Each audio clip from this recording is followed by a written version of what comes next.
और जिन भक्तों को कोपेश्वर महादेव मंदिर निर्माण करता था वंदना गौशाला के लिए अपनी सुंदर सहयोग राशि राशि देना है, तो कथा पंडाल के ठीक सामने श्री विघ्नेश सेवा समिति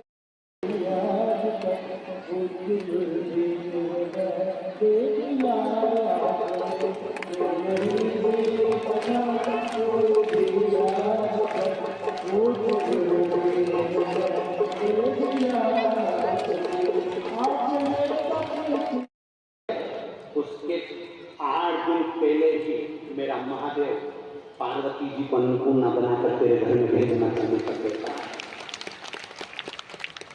शंकर भगवान के आने से पहले पार्वती जी तुम्हारे घर पर पहुंच जाती है। शिव आए उससे पहले लक्ष्मी तुम्हारे यहाँ पहुंच जाती है। भगवान शंकर पहुंचे उससे पहले रामकृष्ण तुम्हारे घर पर पहुंच जाते हैं।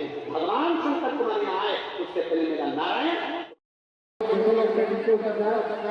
जमीन नीचे गिरी है और करंट के वायर है। वहाँ पर आपको मिलेगा नहीं, जो लोग बैठे सुनकर के नीचे उतरना है।